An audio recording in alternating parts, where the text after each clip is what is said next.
எனது ஆத்மாவின் ஆத்மாக்களே, நான் உங்கள் பிரபஞ்ச தேவி தாரணி. இன்னைக்கு நம்ம பார்க்க போற வீடியோல வந்து நமது ஆத்மாக்கள் விண்ணவர்களின் சாயல்கள் அப்படின்ற தலைப்புக்குள்ள நம்ம போகலாம். இப்போ இதுல நம்ம என்ன பண்ண போறோம்னா, இப்போ 4th டைமென்ஷன்ல உயிர்கள் அனைத்தையும் பிரம்மா மற்றும் சரஸ்வதி தேவி படைத்து வாழ வச்சிட்டு இருக்கிறாங்க. அங்க என்ன பண்றாங்கன்னா, எல்லாருக்கும் கன்ஃபியூஷன்ஸ் வந்துடுது, எல்லாம் மிஸ்டேக் பண்றாங்க, சில நல்லவங்களும் இருக்கிறாங்க அப்படி சொல்லி. அதுல நல்லவங்களா இருந்து செலக்ட் ஆயிருப்பாங்கல்ல, கடவுளை உணர்ந்தவங்க, அவங்கெல்லாம் தான் எந்த உலகத்துல ஏதாவது ஆத்மாக்களுக்கு பிரச்சனை அப்படின்னு ஏற்படும்போது தீர்க்கதரிசியாக வந்து எந்த உலகத்துக்கும் கடவுள் கொடுத்த சிலபஸை கொடுக்கறது, நல்லது சொல்லி கொடுத்துட்டு போகிறவங்க இறை தூதர்கள் அவங்க எல்லாரும். சரிங்களா? அவங்க எல்லாரும் 4th டைமென்ஷனில் கடவுள் நிலையை உணர்ந்த ஆத்மாக்கள், உயர்நிலை ஆத்மாக்கள். அவங்க எல்லாரும் தான் இங்கே இல்லை, இன்னும் பல உலகங்கள் இயங்கிட்டு இருக்குது. அந்த உலகத்துல எல்லாம் ஏதாவது ஒரு பிரச்சனை, ஆத்மாக்களுக்கு ஏதாவது ஒரு பிரச்சனைன்னு வரும்போது உண்மையிலே கடவுள் என்ன சொன்னாங்க, நீங்களாம் ஏன் இப்படி தப்பா வாழ்ந்துட்டு இருக்கீங்க அப்படின்னு சொல்லி எடுத்து சிலபஸ் எடுத்து சொல்லி மக்களுக்கு புரிய வைக்கிறவங்க, வைக்கக்கூடிய இறை தூதர்களா வர்றவங்க அவங்க தான். சரிங்களா? இது நம்ம பார்த்தாச்சு. அடுத்த விஷயத்துக்கு போகலாம். அது அவங்கெல்லாம் தான் யாருன்னா, ஜீசஸா வந்தவங்க, 18 சித்தர்களா வந்தவங்க, அப்புறம் இஸ்லாம் மார்க்கத்திலையும் 18 சித்தர்களா வந்தவங்க. இஸ்லாம் மார்க்கத்திலையும் சித்தர்கள், அதாவது நபிமார்கள் சொல்லி யாரெல்லாம் சொல்றாங்களோ அவங்க. அப்புறம் யாரு, நம்மளுடைய ஹிந்துஸ் இதிலே வந்து வள்ளலாரா வந்தவங்க. சித்தர்களுக்கு அப்புறம் இன்னொரு யார் இருக்கா, நாயன்மார்களா, 63 நாயன்மார்களா வந்தவங்க, 12 ஆழ்வார்களா வந்தவங்க, இன்னும் எத்தனையோ நான் சொல்லாதது எத்தனையோ. இந்த உலகத்துல இருக்கிற மக்கள், ஒரு விதமான கம்யூனிட்டி மக்களை திருத்தி நல்லது சொல்லி கொடுத்துட்டு, இறைவனா யாரு, இந்த உலகத்துல நம்ம எப்படி வாழணும் அப்படின்றத சொல்லி கொடுத்துட்டு போக வந்த அத்தனை ஆத்மாக்களும், அத்தனை உயர்நிலை ஆத்மாக்களும் 4th டைமென்ஷன்ல கடவுள் நிலையை அடைந்தவர்களா வாழ்ந்தவங்கள இருந்து தான் நமக்காக பிறவி எடுத்து வந்துட்டு போய்கிட்டே இருக்காங்க, இனிமேலும் வந்துகிட்டே இருப்பாங்க. சரிங்களா? அப்படி ஒருத்தியா சொல்லும்போது சிரிப்பு வருது. அப்படி ஒருத்தியா நான் அங்கே இருந்தேன் அப்படின்னு சொல்லி எனக்கு பிறந்ததுலேருந்தே தோணிகிட்டே இருக்கணும். ஆனால் 4th டைமென்ஷனில் தான் இருந்து வந்திருக்கேன்றது எனக்கு தெரியாது. ஆனால் நான் வேற எங்கேயோ ஒரு உலகத்துலேருந்து வந்திருக்கேன், நான் இந்த உலகத்துக்கு சம்மந்தப்பட்ட மனுஷியே கிடையாது அப்படின்னு சொல்லி எனக்கு சின்ன பிள்ளையிலேருந்தே தோணிகிட்டு இருக்கோம். சின்ன பிள்ளையிலேருந்தே எனக்கு வந்து திடீர்னு ஏதோ ஒரு மயக்கம் வர மாதிரி இருக்கும். மயக்கம் வரும்போது எனக்கு என்ன தோணுன்னா, இப்போ அந்த நிமிஷம் குழந்தையா இருக்கும்போதுல அப்பா அம்மா தானே ரொம்ப முக்கியம் அப்படின்னு சொல்லி எல்லாம் நினைப்போம். ஜாலியாக விளாண்டுட்டு இருப்பேன். திடீர்னு சம்மந்தமே இல்லாமல் ஏதோ ஒரு உணர்வு ஏற்படும் எனக்குள்ள. மயக்கம் வர மாதிரி இருக்கும். அப்போ என்ன எனக்குள்ள என்ன தோணும்னா, நான் திடீர்னு வேற ஏதோ ஒரு வேர்ல்டில் எனக்காக வேற ஒரு வேர்ல்டில் இருக்கிறவங்க வெயிட் பண்ணிட்டு இருக்கிறாங்க. அவங்க எப்பயுமே என்னை அங்கே வரணும்னு சொல்லி கூப்பிட்டுக்கிட்டே இருக்கிறாங்க. ஆனால் நான் வந்து இங்கே வந்து பிறந்துட்டேன். ஆனால் என்னோட அப்பா அம்மா இந்த உலகம் இதுதான் எனக்கு வந்து ரொம்ப பிடிச்சிருக்கு.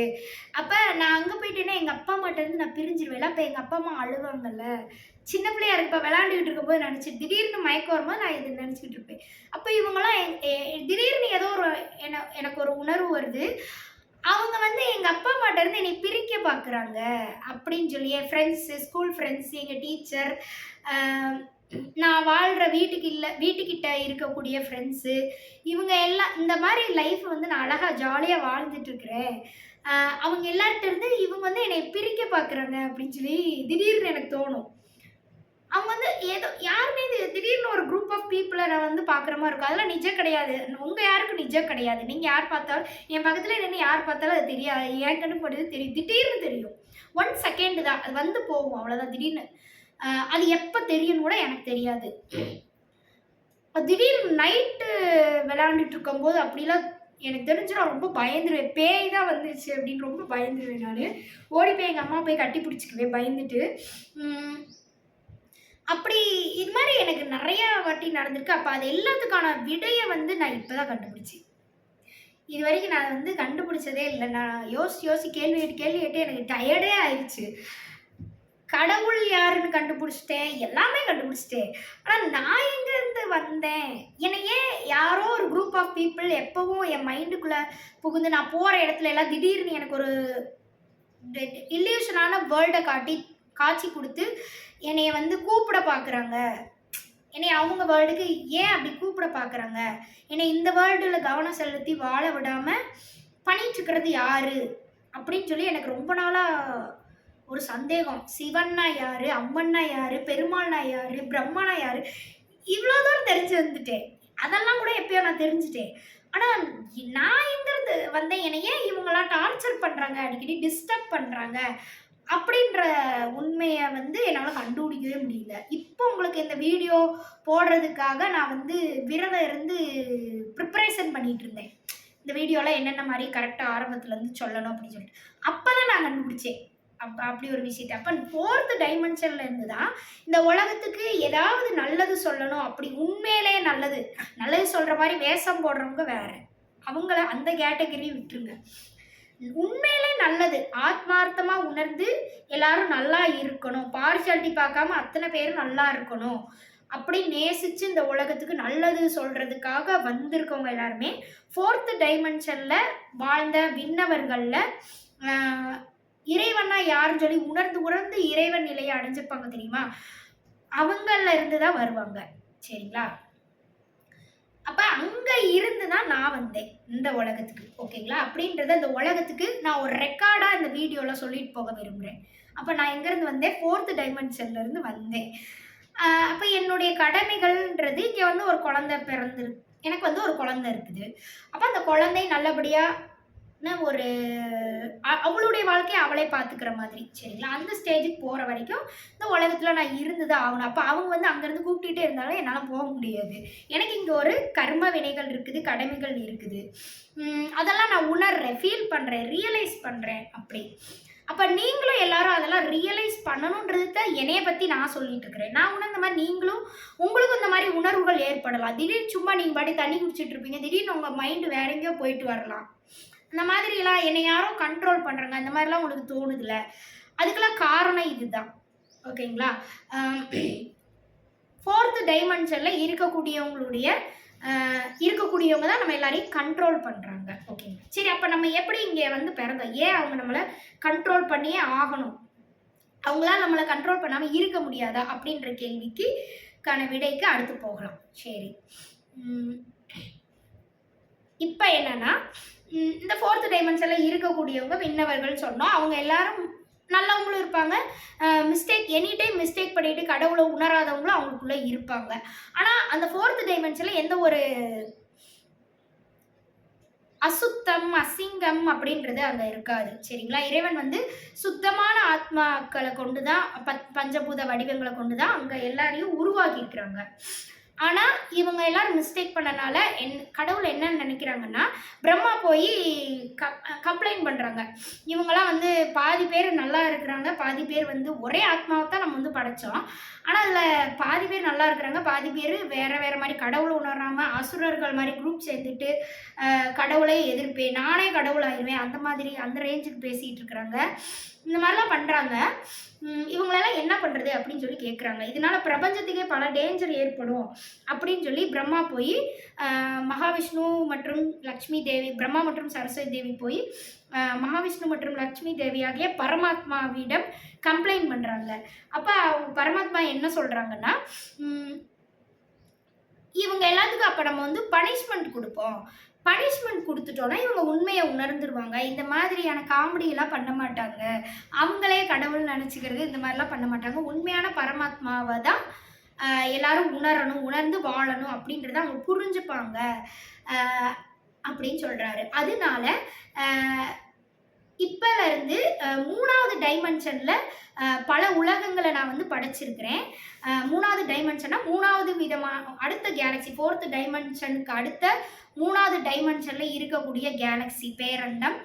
அங்க இருக்கக்கூடிய அத்தனை சப் கேலக்சியில இருக்கக்கூடிய சூரியன்களுக்கு ஒவ்வொரு சூரியனுக்கும் உலகங்கள் பல பிளானட்ஸ் கொண்ட சூரிய குடும்பம் இயங்கிட்டு இருக்குது.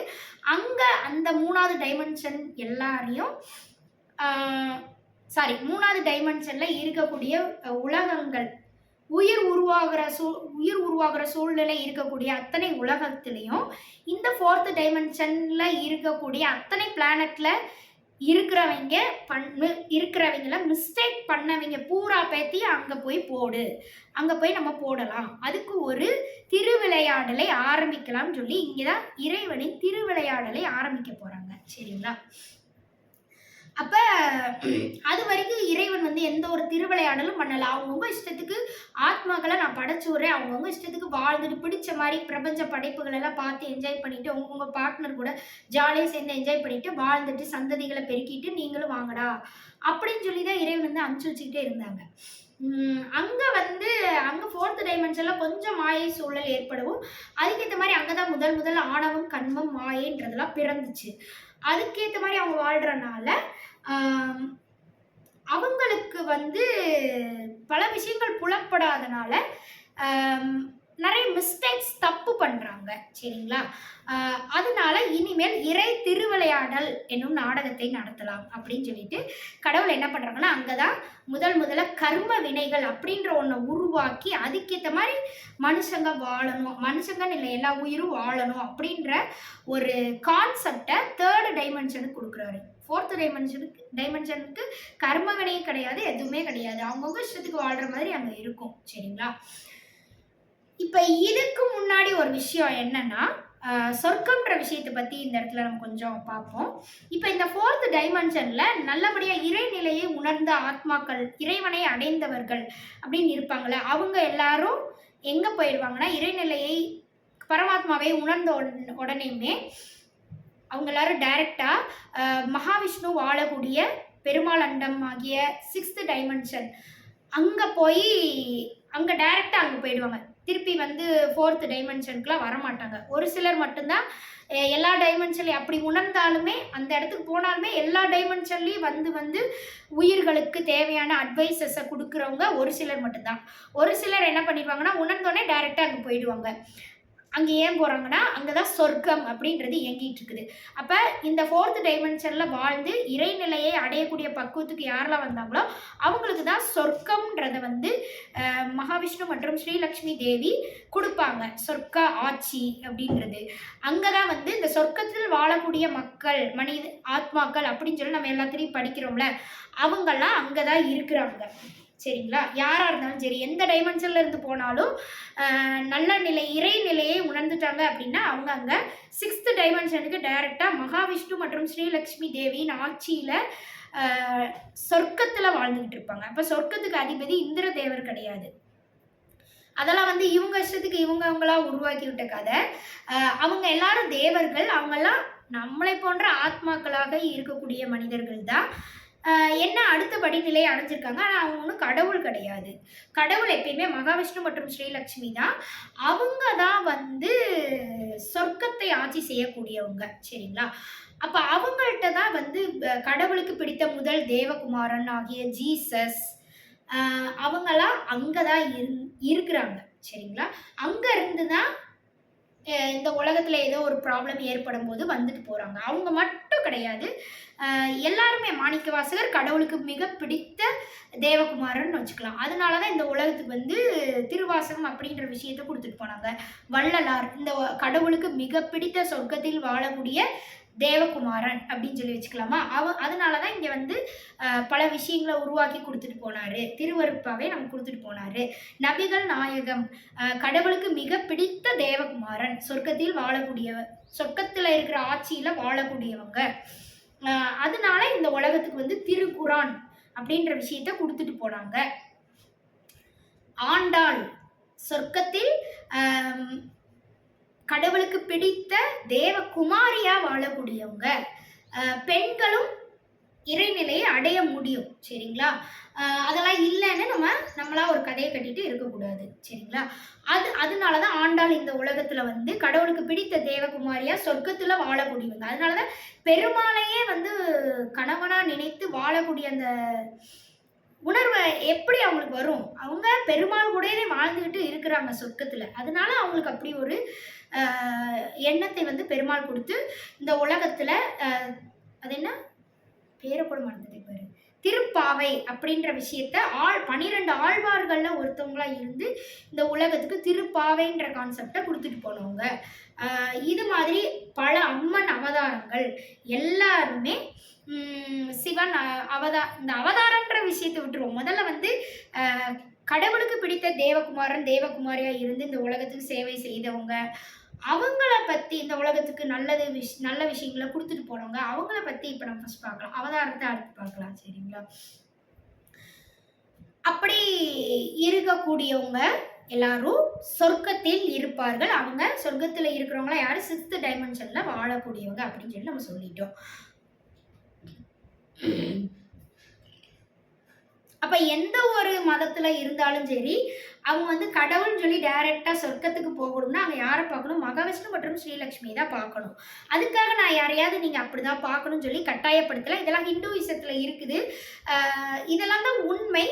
ஆனா ஹிந்துவிசத்துல எத்தனையோ தப்பான விஷயங்கள் இருக்குது. அதையெல்லாம் உடைக்க விரும்புறதுனால தான் நான் இந்த வீடியோஸ்லாம் போட்டுட்டு இருக்கிறேன். அப்ப முஸ்லிம்ஸும் பார்க்கலாம், கிறிஸ்டின்ஸும் இந்த வீடியோஸ் பார்க்கலாம். ஆனா நம்பணும், கண்டிப்பா நம்பணும்னு எந்த ஒரு அவசியமும் இல்லை. நான் யாரையும் கட்டாயப்படுத்தல. அவங்களுடைய புக்ல என்ன போட்டிருக்குதோ அதுபடியே அவங்க தாராளமா டிராவல் பண்ணிக்கலாம் அவங்களுடைய லைஃப்ல. சரிங்களா? ஆனா இதை விரும்பி பார்த்து புரிஞ்சுக்க விரும்புறேன்னு கேட்டா நான் அதையும் வேற ஒரு மதத்துல இருந்து வந்தாலும் நான் நிச்சயமா சொல்லி கொடுப்பேன். ஆனா யாரா இருந்தாலும் சரி, அங்க போய் மகாவிஷ்ணு மற்றும் ஸ்ரீலக்ஷ்மி தான் யாரா இருந்தாலும் பார்க்க போறாங்க. அப்ப போய் பார்த்துக்கிட்டுமே அவங்கள ஏன் எல்லா மதத்துல இருக்கவங்களையும் நம்ம ஏன் கட்டாயப்படுத்தி மதம் மாற்றணும்? அவங்கவுங்க விருப்பப்படி அவங்கவுங்க பயணிக்கட்டும். நம்ம ஹிந்துவிசத்துல இருக்கக்கூடியவங்க ஹிந்துவிசம் இதுபடி பயணிப்போம். ஆனா எல்லாரும் சகோதர சகோதரியா இந்த உலகத்துல அனைத்து மதங்களும் ஒன்றிணைந்து பழகுவோம். பழகுவோம். ஆனா சாமியை கும்பிடும்போது அவங்கவுங்க சாமியை கும்பிட்டுக்குவோம். இப்படின்றது தான் நான் அடுத்த பாயிண்டா சொல்ல விரும்புறேன். சரி, சொல்லிட்டேன். அடுத்து என்ன சொல்ல போறேன் அப்படின்னா, இப்ப சொர்க்கம் கதையை பார்த்தாச்சு.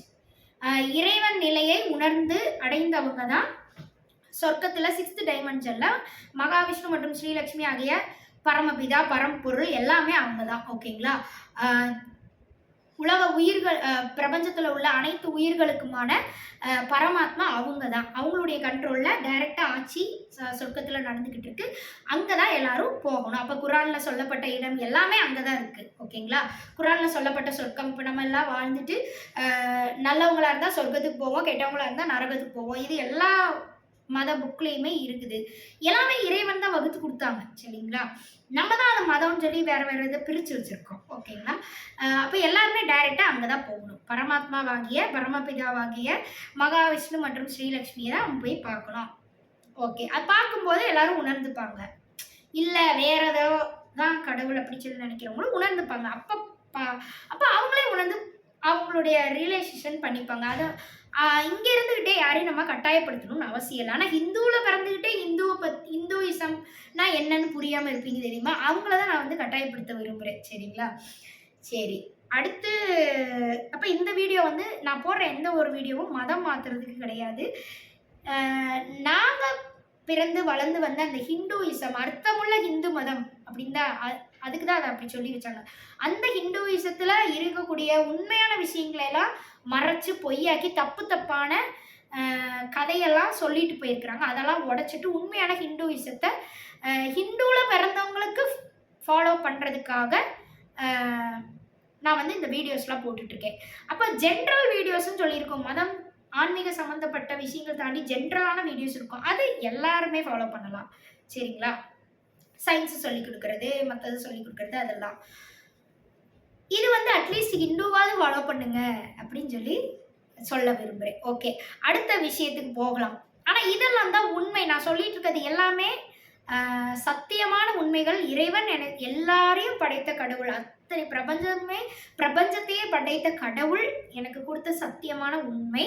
ஆனா இதை நம்பாதவங்க நம்பாம இருந்துக்கலாம். ஆனா உண்மையிலே நீங்க உங்களுடைய லைஃப் முடிஞ்சு இறைவனை போய் நீங்கள் பார்க்கும்போது ரியலைசேஷன் பண்ணும்போது உண்மை எதுன்னு சொல்லி எல்லாருக்குமே புரியும். சரிங்களா? அதனால இதை கொடுக்குறனால எனக்கு எந்த ஒரு பயமோ கவலையோ கிடையாது. சரிங்களா? ஓகே. அடுத்து என்னன்னா, இப்போ இந்த 4th டைமென்ஷன்ல மிஸ்டேக் பண்ணவங்களுக்கு அங்கே போய் போடு அப்படின்னு சொல்லி சொல்கிறாங்கல்ல. அப்போ ஒரு விஷயம் திருவிளையாடல்ன்றத கடவுள் வந்து ஆரம்பிக்க போகிறாங்க. எப்படி ஆரம்பிக்க போகிறாங்க அப்படின்னா, 3rd டைமென்ஷனில் வாழக்கூடிய நம்ம பூமி மாதிரி இருக்கக்கூடிய பல பூமி. சரிங்களா? பூமியில் என்ன பண்ணுறாங்கன்னா, உயிரை போய் ஃபஸ்ட்டு அவங்க உருவாக்கணும். இன்னும் உயிர் உருவாகலை, உலகங்கள் மட்டும்தான் உருவாயிருக்கு. உயிர் உருவாக்குறதுக்கான சூழ்நிலையை முதல்ல உருவாக்கிட்டு அதுக்கப்புறம் தான் இங்கே மிஸ்டேக் பண்ணவங்களுடைய ஆத்மாவோட சாயலை எடுத்து நீ அங்கே போடு அப்படின்னு சொல்லி பிரம்மாட்ட மகாவிஷ்ணு வந்து பெர்மிஷன் கொடுக்குறாரு. ஆத்மாவை இவங்களை அப்படியே தூக்கி அங்கே போடாத, இவங்கள்ட்ட இருந்து ஒரு ஆத்மாலேருந்து ஒரு பகுதியை திருடு எடு, அவங்களுக்கே தெரியாமல் கண்ட்ரோல் மூலிமா, என்னுடைய கண்ட்ரோல்ஸை நான் அவனுக்கு தர்றேன், அந்த கண்ட்ரோல்ஸ் மூலிமா அவங்க ஆத்மாவை 2ஆ பிரி எடுத்தாலும் அவங்க ஆத்மா அந்த உலகத்தில் 4th டைமென்ஷனில் அப்படியே தான் வாழ்ந்துக்கிட்டு இருப்பாங்க. அதில் எந்த ஒரு பிரச்சனையும் வராது. ஆனால் இவங்ககிட்ட இருந்து ஒரு ஆத்மாவை எடுத்து 2ஆ பிரித்து 3rd டைமென்ஷனில் போடுறது மூலிமா தப்பு பண்ணவங்களை மட்டும், தப்பு பண்ணாதவங்க எப்பயும் போல தான் வாழ்ந்துட்டு இருக்காங்க 4th டைமென்ஷனில் போடுறது மூலியமா அவங்க ரெண்டுமே ஒரே ஆத்மா தான். இப்போ புரியுதா? 3rd டைமென்ஷனில் யாரெல்லாம் பிறந்தோம் அப்படின்றது. நம்ம எல்லாருமே 3rd டைமென்ஷனில் இப்போ யார் 3rd டைமென்ஷனில் இருக்கக்கூடிய பல உலகங்கள், பல சூரியன்களுக்கு பல உலகங்கள் இயங்கிட்டு இருக்குது. அங்கே வாழக்கூடிய அத்தனை உயிர்களும் ஆத்மாக்களும் எங்கேருந்து வந்தோம்? 4th டைமென்ஷனில் தேவர்கள் விண்ணவர்கள் உலகத்தில் யாரெல்லாம் தப்பு பண்ணாங்களோ அவங்கக்கிட்ட இருந்து நம்ம வந்திருக்கோம். அப்போ 3rd டைமென்ஷனில் இருக்கக்கூடிய 3rd டைமென்ஷனில் இருக்கக்கூடிய அத்தனை உலகத்தையும் என்ன சொல்லுவாங்க? நரகம். இப்போ சொர்க்கம்ன்றது வந்து நல்லவங்களுக்கான இடமாக கடவுள் கொடுத்த இடம். அப்போ இவங்க இந்த 4th டைமென்ஷனில் தப்பு பண்ணுறாங்க தெரியுமா, அவங்களுக்கு பனிஷ்மெண்ட் கொடுக்கறதுக்கு ஒரு பிளேஸை கடவுள் வந்து உருவாக்குறாங்க. கருட புராணத்தில் சொல்லப்பட்ட நரகம். அதுதான் 3rd டைமென்ஷனில் இருக்கக்கூடிய அத்தனை உலகங்களும். சரிங்களா? அங்கே இருக்கக்கூடிய ஆத்மாக்களை அப்போ நரகம்னா என்ன சட்டியில் போட்டு வறுப்பாங்க, இதெல்லாம் பார்த்துருக்கோம்ல, அந்த மாதிரிலாம் இங்கே இல்லையே அப்படின்னு நீங்கள் கேட்டிங்கன்னா, அதெல்லாம் கருட புராணத்திலே வந்து கடவுள் பெருமாள் வந்து என்ன சொல்லிட்டு போனாங்களோ அதில் பாதி விஷயம் தான் உண்மை, மீதி விஷயம் பொய். அது எல்லாமே பெருமாள் சொல்லிட்டு போனதே எடுத்து மாற்றி அதுக்கப்புறம் மனிதர்கள் கையில் தானே போகுது. அவங்க இஷ்டத்துக்கு தப்பாக மாற்றி எதையோ ஒன்று எழுதி வச்சுக்கிறது, அவங்கவுங்க கற்பனையில் உணர்ந்தது எல்லாத்தையும். பெருமாள் வந்து சொல்லி கொடுத்த உண்மையான கருட புராணத்தில் இருக்கக்கூடிய விஷயங்கள் அதில் இல்லை, பாதி தான் இருக்குது, மீதி கிடையாது. சரிங்களா? அப்போ நரகம்னா இறைவன் உருவாக்கணும்னு நினைக்கிறாங்கன்னா ரொம்ப கொடூரமான பனிஷ்மெண்ட்லாம் நம்ம கொடுக்க மாட்டாங்க. சரிங்களா? இறைவன் ஒன்றும் அவ்வளோ கொடுமைக்காரங்க கிடையாது. அதனால தான் இறைவனை தனிப்பெரும் கருணையானவர்னு சொல்கிறாங்க. இப்போ இந்த நரகத்தில் தான் இப்போ நம்ம எல்லாரும் வாழ்ந்துக்கிட்டு இருக்கோம் அப்படின்னா, இன்றைக்கி நம்ம செத்து போயிட்டோமா அப்போனா தான் அது பெரிய பனிஷ்மெண்ட்டுன்னு அர்த்தம். இன்றைக்கி வாழ்கிறோம், நாளைக்கு வாழ்கிறோம், நாளை கழிச்சு வாழ்கிறோம், நம்ம எல்லாருக்குமே என்ன வருது? கஷ்டங்கள் தான் வருது. ஆனால் எல்லாருமே வாழ்ந்துக்கிட்டே தானே இருக்கிறோம், டெய்லி சாப்பாடு எடுத்துக்கிறோம். அப்போ இந்த சாப்பாடு எடுத்துக்க முடியாதவங்கன்னா இப்போ அதை விட பெரும் பாவம் பண்ணியிருப்பாங்க அப்படின்னு சொல்லி நம்ம வச்சுக்கலாம். எங்கே 4th டைமென்ஷனில் இங்கே பாவம் பண்ணவங்க கிடையாது. 4th டைமென்ஷனில் தான் எல்லாருமே நம்ம வாழ்ந்துக்கிட்டு இருக்கோம். நம்மளுடைய ஆத்மாக்களின் நிஜங்கள் 4th டைமென்ஷனில் வாழ்ந்துட்டு இருக்கிறாங்க. 3rd டைமென்ஷனில் எல்லாமே அவங்களோட ஆத்மாக்களுடைய சாயல்கள் தான் இங்கே வந்து பஞ்சபூத தத்துவ உடல் வடிவம் படி பிறந்து இங்கே வாழ்ந்துக்கிட்டு இருக்கிறோம். சரிங்களா? அதனால தான் நமக்கு கஷ்டங்கள் அப்படின்றதெல்லாம் வருது. ஏன்னா நரகத்தில் என்ன இருக்கும்? கஷ்டம்தான் இருக்கும். என்ன ஜாலியாக இருக்கும், ஜாலியாக இருக்கிற மாதிரி மாயை உருவாக்கி அதில் கடைசி வரைக்கும் கஷ்டம்தான் பட்டுட்டு இருக்க போகிறோம். கர்ம வினைகள் அப்படின்றதெல்லாம் 3rd டைமென்ஷனில் தான் இறைவன் வந்து விதிக்கிறாங்க. அப்போ 3rd டைமென்ஷன் மொத்தத்துக்கும், அதாவது நம்ம பார்க்கக்கூடிய மில்கி வே கேலக்ஸி மாதிரி இருக்கக்கூடிய பல கேலக்ஸி ஒன்று சேர்ந்தது தான் 3rd டைமென்ஷன் கேலக்ஸி அப்படின்னு சொல்லி வச்சுக்கலாமா? அந்த 3rd டைமென்ஷன் ஒட்டுமொத்த கேலக்சிக்கும் ஒரு ரூல்ஸை வந்து கடவுள் உருவாக்குறாங்க. அதுதான் கர்ம வினைகள். கர்ம வினைகளை வந்து ஒத்த வார்த்தையெல்லாம் நம்ம சொல்லிட முடியாது. அதுக்கு 3 விதமான ரூல்ஸ் இருக்குது. அதை வந்து சர் ஐசக் நியூட்டன் அப்படின்றவங்க, அதாவது பிரபஞ்சம் முழுக்க அதுதான் ரூல்ஸ்ன்னு சொல்லி அவர் எழுதி கண்டுபிடிச்சாரு. அது வந்து பிரபஞ்சம் முழுக்க இல்லை. அந்த 3 விதமான ரூல்ஸ் வந்து இந்த தேர்டு டைமென்ஷன்ல இருக்கக்கூடிய இடத்துல நீங்க எங்க அப்ளை பண்ணாலும் அது வந்து ஒர்க் அவுட் ஆகும். சரிங்களா? அந்த அப்ப அதுபடி எப்படி வந்து ஆத்மாக்களை எல்லாம் பெருமாளும் மற்றும் சரஸ்வதி சாரி ஜோடியை தப்பா சொல்லிட்டேன், சாரி. பெருமாள் மற்றும் லக்ஷ்மி தேவி இணைந்து பரமாத்மா இணைந்து தேர்டு டைமென்ஷன்ல என்னென்ன ரூல்ஸ் வந்து விதிக்கிறாங்க.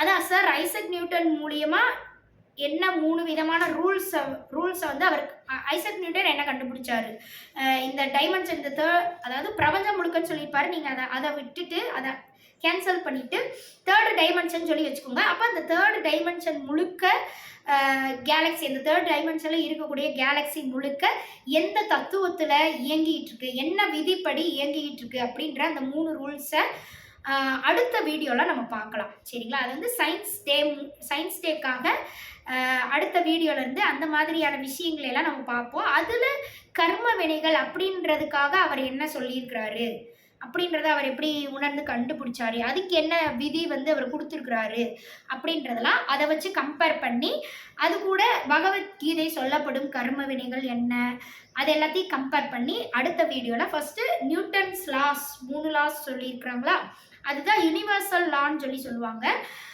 அந்த 3 லாக்கு ஃபஸ்ட்டு 2 லாக்கு விளக்கம் கொடுத்துட்டு தேர்ட் லாக்கும் விளக்கம் அறிவியலில் என்ன விளக்கம் கொடுத்துருக்கோ அந்த விளக்கத்தை ஃபஸ்ட் நான் கொடுத்துட்டு அப்புறம் வந்து லைஃபுக்கான விளக்கம், இதை வச்சு நம்ம லைஃப்பை எப்படி வாழ்கிறது இந்த 3 லாஸையும் வச்சு அப்படின்றத நான் வந்து அடுத்த வீடியோவில் சொல்கிறேன் என்று கூறி, அப்போ இந்த நம்ம எல்லாருமே ஃபோர்த்து டைமென்ஷனில் வாழ்ந்த விண்ணவர்களினுடைய ஆத்மாக்களின் சாயல்கள். அப்போ அந்த ஆத்மாக்களுடைய சாயலை எடுத்து இங்கே வச்சோடனேமே முதல் உயிர் இந்த உலகத்தில் ஆத்மாக்களின் சாயலில் பிறந்த உடனேமே அவங்களுக்கு அங்கே வலி வேதனைன்றது ஏற்பட்டுருது. சரிங்களா? அதனால தான் அவங்க நம்மளை இங்கே வாழ்ந்துக்கிட்டு இருக்கும்போது நம்மளை காண்டாக்ட் பண்ணி சீக்கிரம் அவங்க கூட ஜாயின் பண்ணுறதுக்கு அவங்க தப்பை உணர்ந்துட்டாங்க. ஆனால் அவங்க வந்து இறைநிலை அடையணும்னா என்ன பண்ணணும், இங்கே வாழ்ந்துக்கிட்டு இருக்க அவங்களுடைய சாயலையும் அவங்க கூட சேர்க்கணும். சேர்த்தா தான் அந்த சாயலை சேர்க்கணும்னா இங்கே நம்ம என்ன பண்ணணும், அவங்கள ஏதோ ஒரு நம்மெல்லாம் அவங்களின் சாயல்கள், அந்த ஃபோர்த் டைமென்ஷன் ஆத்மாக்களின் சாயல்கள்னு சொல்லிட்டு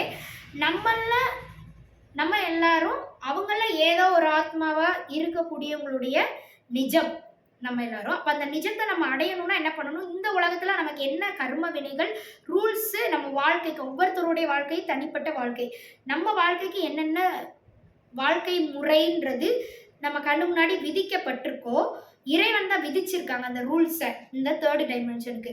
அதை ஃபுல்லாக கரெக்டாக நம்ம வாழ்ந்துட்டு போகணும். அப்படி வாழ்ந்து முடிச்சா தான் நம்ம கர்ம வினைன்றது இந்த உலகத்தில் கர்ம வினை பந்தன்றது முடியும். அப்படி முடிஞ்சால் தான் அந்த ஃபோர்த் டைமென்ஷனில் இருக்கக்கூடிய நம்மளுடைய நிஜமான சோல்மேட் ஆத்மா, இங்கே தான் சோல்மேட்டுன்றது வந்துச்சு. இப்போ இந்த உலகத்தில் நீங்கள் பார்த்துக்கிட்டு இருக்கவங்க உங்கள் சோல்மேட் கிடையாது. உங்கள் சோல்மேட்டு ஃபோர்த் டைமென்ஷனில் இருக்காங்க. உங்களுடைய ஆத்மாவிலேருந்து 2ஆக பிரிஞ்சு வந்தவங்க. அவங்கள நம்ம போய் சேரணும்னா இந்த உலகத்தில் இருக்கக்கூடிய நம்மளுடைய பார்ட்னராக வர்றவங்க வச்சு தான் அவங்களுடைய வாழ்க்கையில் இணைந்து தான் அந்த கர்ம வினைகளை கழித்து தான் அந்த ஃபோர்த் டைமென்ஷனில் இருக்கக்கூடிய நம்மளுடைய சோல்மேட்டை நம்ம அடைய முடியும். சரிங்களா? அப்போ இங்கே நம்ம அடைஞ்சிட்டோம்னா அதோட முடிஞ்சுன்னு நினைக்கக்கூடாது. நமக்கு இன்னொன்று அங்கே இருக்குது. நம்ம ஃபோர்த் டைமென்ஷனில் இருக்கக்கூடியது தான் நம்மளுடைய உண்மையான சோல்மேட்.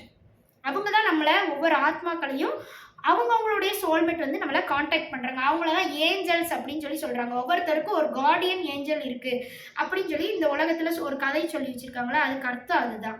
நம்ம எல்லாருமே அந்த ஏஞ்சலுடைய ஆத்மாவிலேருந்து, அது லேடின்னு நினச்சிக்க கூடாது. ஏஞ்சல் ஜென்ஸாகவும் இருக்கலாம், லேடிஸாகவும் இருக்கலாம். ஓகேங்களா? அவங்க எல்லாரும் அங்கே மிஸ்டேக் பண்ணிட்டாங்க. மிஸ்டேக் பண்ணவங்க மட்டும் தான் இங்கே பிறக்க போகிறாங்க. மிஸ்டேக் பண்ணாதவங்க இங்கே பிறக்க வேண்டிய அவசியமே இல்லை. சரிங்களா? மிஸ்டேக் பண்ணாதவங்க இங்கே பிறக்கணும்னா அவங்க வந்து கடவுள் நிலையை அடைந்து ஏதாவது இந்த உலகத்துக்கு நல்லது சொல்லி கொடுக்கறதுக்காக மட்டும்தான் வந்துட்டு போவாங்க. மிஸ்டேக் பண்ணாதவங்க சொர்க்கத்தில் இருக்கக்கூடியவங்க. சரிங்களா? மீதி பேர் இங்கே பிறகுறவங்க எல்லாமே செடியிலேருந்து எல்லா உயிர்களும், மாணிக்கவாசகருடைய திருவாசகம் பாடல் படி புல்லிருந்து பூண்டுலேருந்து அனைத்து மனிதன் வரைக்கும் அனைத்து உயிர்களும் மிஸ்டேக் பண்ணனால தான் இங்கே வந்து பிறந்திருக்கிறோம். சரிங்களா? அப்போ அவங்க எல்லாருமே நம்மளை அவங்களுடைய ஏஞ்சல் வந்து நம்மளை காண்டாக்ட் பண்ணுவாங்க எனி டைம். என்ன நம்ம எந்த மாதிரி வாழணுன்ற கைடன்ஸை கொடுத்துக்கிட்டே இருப்பாங்க. அந்த கைடன்ஸ்லாம் நம்ம கரெக்டாக செஞ்சு முடிச்சா தான் நமக்கு வந்து இப்போ ஆத்மான்றதை உணர்ந்தா தான் நம்ம ஏஞ்சல் யாரு அப்படின்றதே நம்ம தெரிஞ்சுக்க முடியாது. அதாவது ஃபோர்த் டைமென்ஷன்ல நம்மளுடைய சோல்வெட் யாரு, நம்மளை எனி டைம் கான்டாக்ட் பண்ணிட்டே இருக்கிறது அப்படின்னு சொல்லி நம்ம தெரிஞ்சுக்க முடியும். அது தெரிஞ்சதுக்கு அப்புறம் தான் அதை கரெக்டாக அந்த கைடன்ஸ்லாம் ஃபாலோ பண்ணி நம்மளுடைய கர்ம வினைகளை கழிச்சு முடிச்சாதான் பரமாத்மா யாரு, இறைவனை பற்றின சிந்தனை அப்போ தான் நமக்கு வரும். அது வரைக்கும் நம்ம ரொம்ப கம்மியான சிந்தனையில தான் நம்ம வாழ்ந்துட்டு இருப்போம். இறைவன்றது எல்லாரும் சொல்றாங்கன்றக்கா எல்லாரும் ஃபாலோ பண்றதுன்றது வேற, இறைவனை உணர்ந்து உணர்ந்து வாழ்றதுன்றது வேற. அந்த சிந்தனை பக்தி முத்தி போய் அப்படின்னு சொல்லி சொல்லுவாங்களா, அது எந்த மதத்தினராக வேணாலும் இருக்கலாம். பக்தி முக்தி போன சிந்தனைன்றதெல்லாம் எல்லாமே இறைவன் தான், எனக்கு கடவுள் தான் வேணும் தவிர எதுவும் வேணாம் அப்படின்னு சொல்லி நினைக்கிறதுலாம் அந்த ஏஞ்சலுடைய கைடன்ஸ் எல்லாம் நம்ம முடிச்சு வாழ்ந்து வந்ததுக்கு அப்புறம் தான் நமக்கு அந்த இறைவனுடைய இறை வாசம்ன்றது நமக்கு கிடைக்கும். சரிங்களா? அது கிடைச்சதுக்கு அப்புறம் நம்ம என்ன பண்ணணும் ஏது பண்ணணுன்றத நமக்குள்ள இருந்து இறைவனே நமக்கு சொல்லுவாங்க. இதுக்கு நம்ம வாழ்க்கையினுடைய ஆன்மீக பாதையில உயர்நிலை அடையிறதுக்கு எந்த ஒரு மனித குருவும் நமக்கு தேவையே இல்லை. நமக்குள்ள நம்ம கேள்வி கேட்டாலே அத்தனை விஷயங்களும் நம்ம தெரிஞ்சுக்க முடியும். ஆல்ரெடி இங்க கடவுள் நிலையை அடைந்த அத்தனை உயர்ந்த மனிதர்களும் நமக்கு புத்தகத்துல கடவுளை எப்படி அடையிறதுக்கான வழிமுறைகள் என்னென்னு எழுதி வச்சுட்டு போயிருக்கிறாங்க. அதை படிச்சு அதான் நம்மளுடைய ஏதோ ஒரு ஸ்பிரிச்சுவல் டீச்சர்னு சொல்லப்பா அவங்கள குரு ரேஞ்சுக்கு கம்பேர் பண்ணக்கூடாது. குரு ரேஞ்சுக்கு இருக்கக்கூடிய தகுதி இந்த உலகத்துல யாருக்குமே இல்லைன்னு தட்சிணாமூர்த்தி, குருனா தட்சிணாமூர்த்தி சிவன்னு சொல்லுவாங்க. அப்ப தட்சிணாமூர்த்தியா எல்லாரும் இல்லை தானே? அப்போ அந்த ரேஞ்சுக்கு சொல்லக்கூடிய தகுதி இந்த உலகத்துல யாருக்குமே இல்லைன்னு நான் சொல்லுவேன். அப்போ வாழ்ந்தவங்க எல்லாம் குருன்னு சொல்ற தகுதிக்கு ஏற்ற மாதிரி அவங்க இருப்பாங்க. இப்போ யாருமே அப்படி கிடையாது. அப்போ அவங்க கையால தீட்சை வாங்குறதுன்றனால நமக்கு எந்த ஒரு கர்ம வினைகளும் கழியாது. நம்மளுடைய கர்ம வினைகளை நம்ம கழிக்கணும்னா ஆல்ரெடி தியானம் பண்றதுக்கான ரூல்ஸ். அப்ப அவங்கள நம்ம குருன்னு பார்க்கக்கூடாது, தீட்சை வாங்கக்கூடாது. அப்ப அவங்ககிட்ட என்ன செய்யணும்னா தியானம் எப்படி செய்யணும்னு எங்களுக்கு சொல்லி கொடுங்க அப்படின்னு சொல்லி தியானத்தை கத்துக்கிட்டு தான் வரணும். அது பண்ணலாம். இப்போ இருக்கக்கூடிய ஸ்பிரிச்சுவல் டீச்சர்ஸ்ட்ட நான் தியானம் கற்றுக்க விரும்புகிறேன் அப்படின்னு சொல்லி யாராவது போகிறீங்க, கடவுளை அடைய விரும்புகிறேன், 10ஆம் வாசலை அடைய விரும்புகிறேன், வாசி யோகா தியானம், அந்த தியானம், எத்தனையோ தியானங்கள் உலகம் முழுக்க இருக்குது. கற்றுக்க விரும்புகிறீங்கன்னா நீங்கள் தாராளமாக போய் யார்கிட்ட வேணாலும் கற்றுக்கலாம். ஆனால் தீட்சைன்றது தேவை கிடையாது. அப்போ கடவுளே தீட்சை கொடுத்தாங்க. கடவுளே தீட்சை கொடுக்கலாம். ஆனால் ஒரு மனிதர் தீட்சை கொடுக்க முடியுமா? முடியாது. கொடுத்தா நம்மளுடைய அந்த குருவா இருக்கவங்களும் ஒரு மனிதர் தான், அவங்களுடைய கர்ம வினைகளும் இவங்களுக்கு வருதானே. அப்ப தீட்சைன்றது யார் கொடுக்கணும்னா யாருக்கு கர்ம வினைகளே இல்லையோ அவங்க தான் கொடுக்கணும். அப்ப இந்த உலகத்துல யாராவது கர்ம வினைகளே இல்லாமல் சுத்திட்டு இருக்கீங்களா? அப்ப அந்த காலத்துல தட்சிணாமூர்த்தி தீட்சை கொடுத்தாருன்னா கடவுளை இறங்கி கடவுளுக்கு கர்ம வினை இருக்குதா? கிடையாது. கடவுளை இறங்கி மாணிக்க வாசகருக்கு தீட்சை கொடுத்தாரு. அதுதான் திருவாசகமா கிடைச்சிச்சு நமக்கு. சரிங்களா? அப்ப கர்ம வினைகள் இல்ல. பகவத்கீதையில கிருஷ்ணர் அவர் மனிதனாவே வாழ்ந்துட்டு இருந்தாலும் அவர் அந்த நிமிஷம் பிரபஞ்ச படைப்புகள் அத்தனையும் காட்டார். பிரபஞ்ச படைப்புகள் அத்தனையும் காட்டிட்டாங்களா குரு? இப்ப மனிதர்களா இருக்கக்கூடியவங்க தீட்சை கொடுக்குறீங்களே, பிரபஞ்ச படைப்புகள் அத்தனையும் காட்டிட்டீங்களா? கிருஷ்ணர் மாதிரி மகாவிஷ்ணு வேஷம் போட்டு அப்படியெல்லாம் காட்டல. சரிங்களா? அப்ப அதனால அவர் தீட்சை கொடுத்தாரு. அவர் கடவுளாவே உருவெடுத்துட்டாரு. அந்த நிமிஷம் தீட்சை கொடுக்கும் போது யாரா இருந்தாலும் கடவுளா உருவெடுக்கணும். சரிங்களா? கடவுளா உருவெடுத்து அர்ஜுனருக்கு தீட்சை கொடுத்து பகவத்கீதையை கொடுத்தாரு. அதே மாதிரி வள்ளலாருக்கு தீட்சை கொடுக்கும் போது சிவனே டைரக்டா தீட்சை கொடுக்குறாரு. ஃபர்ஸ்ட் கண்ணாடி பயிற்சியில அவருடைய உருவமே அவருக்கு தெரியுது. ஃபர்ஸ்ட் அவருடைய ஆத்மா ஃபர்ஸ்ட் கண்டுபிடிக்கிறாரு. அதுக்கப்புறம் டைரக்டா சிவனே அவருக்கு தீட்சை கொடுத்தாரு. அந்த மாதிரி கடவுளே தான் தீட்சைன்றதை கொடுக்க முடியும். எனக்கு யார், தாரணிக்கு யார் தீட்சை கொடுத்தது? கடவுளே இறங்கி தீட்சை கொடுத்தாங்க. எந்த ஒரு மனிதன் தொட்டு விடுவாங்க. இந்த மனிதன் தொட்டு விட்ட தீட்சையை நான் தியான கிளாஸ்ல போய் வாங்கியிருக்கேன். ஆனால் அதில் எனக்கு எந்த ஒரு ஃபீலிங்ஸுமே இல்லை. சரிங்களா? அதனால எனக்கு எப்பயும் போலதான் என் லைஃப் இருக்குது. அவங்க தீட்சை கொடுத்ததுக்கு அப்புறம் அப்படியே தான் இருக்கு, முன்னாடி அப்படியே தான் இருந்துச்சு. எனக்கு எப்போ என்னோட லைஃப் மாறுச்சுன்னா சிவனே இறங்கி என்னுடைய சிவனுக்கு முன்னாடி ஜீசஸே இறங்கி என்னுடைய தலையில கை வச்சு எப்ப தீட்சை தொட்டோனுமே ஒரு ஃபீல் வரும். நம்ம கண்ணு முன்னாடி யாருமே இல்லை, ஆனா நம்ம தலை யாரோ தொடுற மாதிரி ஒரு ஃபீல் வரணும். அதுதான் உண்மையான தீட்சை. சரிங்களா? அதுதான் கடவுள்கிட்ட இருந்து வாங்குற தீட்சை. ஃபீல் வரணும். ஃபீல் வராம கண்ணு முன்னாடி யாரையும் பார்த்தேன் தீட்சை வாங்கினேன்னு பொய் பேசக்கூடாது. பொய் பேசினா எல்லாரும் கண்டுபிடிச்சிருவாங்க. சரிங்களா? என்னைய மாதிரி எல்லாராலையும் வாழ முடியும்னு சொல்லி நான் சொல்றேன். சரிங்களா?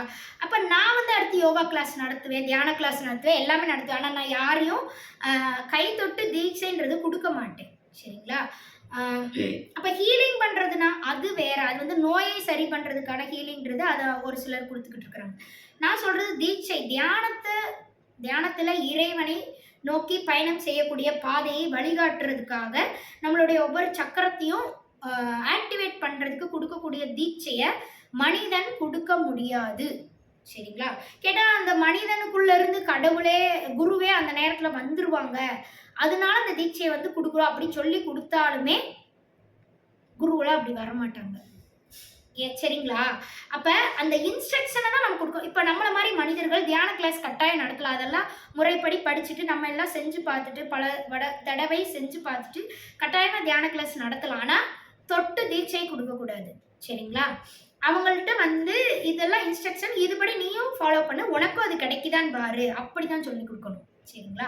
எல்லா சக்கராவையும் சொல்லி கொடுக்கலாம். இந்த சக்கராலேருந்து இந்த லெவல் போகணும், அடுத்து இந்த லெவல் போகணும் அப்படின்னு எல்லாமே சொல்லி கொடுக்கலாம். இதில் உங்களுக்கு என்ன கிடைச்சிச்சு, இதில் என்ன ஃபீல் கிடைச்சிச்சு அப்படிலாம் பேசி டிஸ்கஷன் பண்ணலாம். நம்மக்கிட்ட கற்றுக்கிறவங்ககிட்ட எல்லாமே பண்ணலாம். ஆனால் தொட்டு தீட்சை கொடுக்குற அளவுக்கு தகுதி இந்த உலகத்தில் யாருக்குமே கிடையாது. கர்ம வினைகள் கழிஞ்சு முடிஞ்சாதான் அவங்க வந்து குருவாகக்கூடிய தகுதியை பெறுவார்கள். தட்சிணாமூர்த்தி மாதிரி, மகாவிஷ்ணு மாதிரி, கிருஷ்ணர் மாதிரி ஆகக்கூடிய தகுதியை பெறுவார்கள். அப்படி ஒரு தகுதியை பெறாம இருந்துகிட்டு நான் தொட்டு தீட்சை கொடுத்தேன்னு சொல்லக்கூடாது. அது யார் பண்ணாலும் தப்பு தான் இந்த உலகத்துல. சரிங்களா? நானே நான் அம்மன் ஆத்மாவை உணர்ந்தேன், பரமாத்மாவை எனக்குள்ளே உணர்ந்தேன். ஆனா நானே அதை பண்ண மாட்டேன். சரிங்களா? இது வரைக்கும் நான் யாருக்கும் பண்ணதில்லை.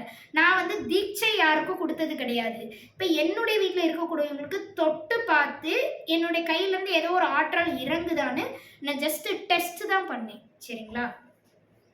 அதுக்கப்புறம் அதையும் நான் பண்ணுறதில்ல. யாரு அவங்களுக்கே, என் வீட்டில் இருக்கிறவங்களுக்கே நான் அது பண்ணுறதில்ல. ஏன்னா நான் எந்தெந்த நிலையை தியானத்தில் ஒவ்வொரு விஷயமும் படிச்சுட்டு செஞ்சு பார்க்கும்போது என்னென்ன நிலை அடைஞ்சேன்னு எனக்கு அப்பப்போ டவுட்ஸ் வருது. அப்போ என்னை சுற்றி இருக்கவங்க கிட்ட தான் நான் வந்து எக்ஸ்பெரிமெண்ட் பண்ணி பார்க்க முடியும். அதனால தொட்டு பார்த்து உங்களுக்கு என்ன ஃபீலிங்ஸ் வருதுன்னு சொல்லுங்கள் நான் தொட்டா அப்படின்னு சொல்லி தெரிஞ்சுக்கிறதுக்காக டெஸ்ட்டு தான் நான் பண்ணேன். சரிங்களா? யாருக்கு இது வரைக்கும் நான் யாரையும் கூப்பிட்டு இது வரைக்கும் தீட்சை கொடுத்ததே கிடையாது. சரிங்களா? ஆனால் தீட்சை கொடுக்குறேன் அப்படிலாம் சொல்லிட்டு சும்மா விளையாட்டுக்கு வீடியோலாம் போட்டேன். அதெல்லாம் சும்மா காமெடி. ஓகேங்களா? அந்த மாதிரி தானே இந்த உலகத்தில் எல்லாரும் ஏமாத்துறாங்க. அதனால வேணுன்ட்டே அந்த மாதிரி பண்ணணும்னு சொல்லிட்டு ட்ராமா பண்ணிட்டு ஒரு வீடியோ போட்டேன். அது ஒரு ட்ராமா வீடியோ. அதனால அது போய் சேர்ந்த வரைக்கும் எல்லாரையும் போய் ரீச் ஆயிடுச்சு. எல்லாரும் நல்லா விழுந்து விழுந்து சிரிச்சிருப்பாங்க. சரி சிரிச்சது போதும் அப்படின்னு சொல்லிட்டு அந்த வீடியோவை நான் வந்து டெலீட் பண்ணிட்டேன். அது ஒரு டெஸ்ட் ரிசல்ட்டு. அதை நம்பி எத்தனை பேர் ஏமாந்தாங்க அப்படின்னு தெரிஞ்சுக்கிறதுக்காக ஒரு டெஸ்ட் ரிசல்ட். அது இறைவன் தான் என்னை அப்படி போட சொன்னது. போடவும் சொல்லிட்டு அதை அழிக்கவும் சொன்னாங்க, அழிச்சிட்டேன். சரிங்களா? அப்போ அது என்னுடைய ரியல் கிடையாது. ஓகேங்களா? சரி, இப்படியா தான் உங்களை எல்லாரும் ஏமாத்துறாங்க அப்படின்னு தெரிஞ்சுக்கிறதுக்காக நான் அந்த வீடியோஸ்லாம் போட்டேன். ஓகே, அப்போ தீட்சைன்றது யாரும் இந்த உலகத்துல கொடுக்க முடியாது. இறைவனே அவங்கவுங்க ஆத்மாக்கான வழிகாட்டியா இறைவனே வந்து அவங்களுக்குள்ள இருந்து எழுந்து நிச்சயமா தீட்சை கொடுப்பாங்க. அதே இதுக்கு நீங்க போய் கெடுக்குறீங்க. நீங்க சொல்லி கொடுங்க அந்த இறைவனை எப்படி உணர்றது, எந்த சக்கரால இருந்து போய் எதை உணரணும்னு தியரி படி, தியான தியரி படி நீங்க கத்துக்கிட்டதை தாராளமா சொல்லி கொடுக்கலாம். ஆனா தொட்டு தீட்சை கொடுக்க கூடாது. கொடுத்து நீங்க பெரியாள், நீங்க வந்து இறைவன் ரேஞ்சுக்கு பண்றது ஒரு பாவம். அது ஒரு பாவம். சரிங்களா? கர்ம யோகம் அப்படின்னு சொல்லி பகவத்கீதையில நிறைய யோகம், கர்ம யோகம் இல்லை, யோக முறைகள் அப்படின்னு சொல்லி அதில் வாழக்கூடிய வாழ்க்கையில் என்னென்னலாம் பாவம் சொல்லி கடவுள் வந்து கொடுத்துருக்குறாங்க. அதில் இந்த மாதிரி பண்ணுறதும் ஒரு பாவம் தான் சொல்லியிருக்காங்க. ஓகேங்களா? கடவுளே வந்து தான் தீட்சை கொடுக்கணும். எந்த ஒரு மனிதனுக்கும் எந்த ஒரு மனிதன் தீட்சை கொடுக்க முடியாது. கடவுளை உணர்வதற்கான பாதையை தான் காட்ட முடியும் அப்படின்னு சொல்லி சொல்லியிருக்கிறாங்க. அப்படி தீட்சை டைரக்டாக வந்து ஒரு மனிதனுக்கு இன்னொரு மனிதன் கொடுக்குறான் அப்படின்னா அவங்க வந்து கடவுளாக இருக்கணும். அந்த நேரத்தில் கடவுளுடைய தரிசனத்தை காட்டியிருக்கணும். அந்த மாதிரி ஏதாவது இருந்திருக்கணும். சாதாரண மனுஷனாக நின்றுட்டு தீட்சை கொடுத்தா எப்படி ஏற்றுக்கிறது?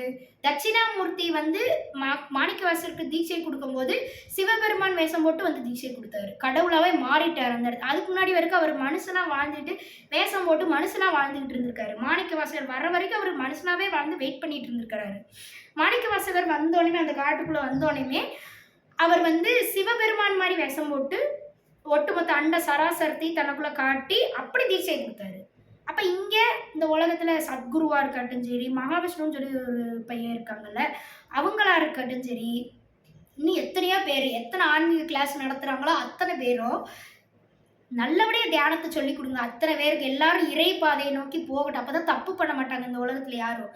ஆனா தொட்டு தீட்சை கொடுக்குறேன்ற காமெடியை மட்டும் தயவுசெய்து பண்ணாதீங்க, சரிங்களா?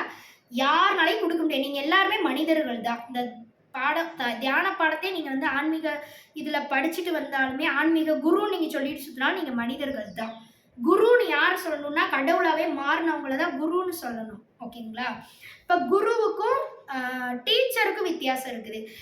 அப்புறம் டீச்சர்ன்றத போய் குருன்னு சொல்லி சொல்ல ஆரம்பிச்சிட்டாங்க இப்பெல்லாம். ஓகேங்களா? கிடையாது. குருன்ற வார்த்தைக்கான அர்த்தமே வேற, டீச்சர்ன்ற வார்த்தைக்கான அர்த்தம் ஆசான். ஆசான் வேற, குரு வேற, சரிங்களா? ஆசான்னா நமக்கு எல்லாமே சொல்லி கொடுக்குறவங்க. ஆனா குருன்றது கடவுளை காட்டுபவர்கள். கடவுளை காட்டுபவர்கள். ரெண்டுக்கும் வித்தியாசம் இருக்கு. ஓகேங்களா? எல்லா ஆன்மீக கிளாஸ், கிறிஸ்டியானிட்டிலையும் ஒரு ஆன்மீக கிளாஸ் இருக்கு, முஸ்லீம் இதுலயும் ஒரு ஆன்மீக கிளாஸ் இருக்கு. எல்லாத்தையும் சொல்லிக் கொடுங்க. யாருக்கு வேணாலும் சொல்லிக் கொடுங்க, பாரபட்சமின்றி மதம் பார்க்காம கூட. ஆனா தீட்சை கொடுக்குறேன்ற காமெடியை மட்டும் தயவுசெய்து பண்ணாதீங்கன்னு சொல்லி இந்த வீடியோல சொல்லி முடிக்கிறேன். சரி, அப்ப இந்த 3rd டைமென்ஷன்ல வாழக்கூடிய இடத்துக்கு விதி இருக்கு அப்படின்னு சொல்லி நான் சொல்லியிருந்தேன்ல, இதுல பல விதிகள் இதுல சொல்லியிருப்பேன். அந்த விதியெல்லாம் என்னென்னு சொல்லிட்டு அடுத்த வீடியோல சயின்ஸ் படி பார்க்கலாம் என்று கூறி, நிறைய விஷயங்கள் இந்த வீடியோ நான் சொல்லியிருக்கேன். எல்லாத்தையும் பார்த்து அனலைஸ் பண்ணிட்டு என்கிட்ட வந்து ஏதாவது டவுட்ஸ் கேட்கணும்னா இன்ஸ்டாகிராம் அக்கௌண்ட் கொடுக்குறேன், அதில் வந்து கேளுங்க என்று கூறி விடைபெறுகிறேன். நன்றி, வணக்கம். அன்பே சிவம்.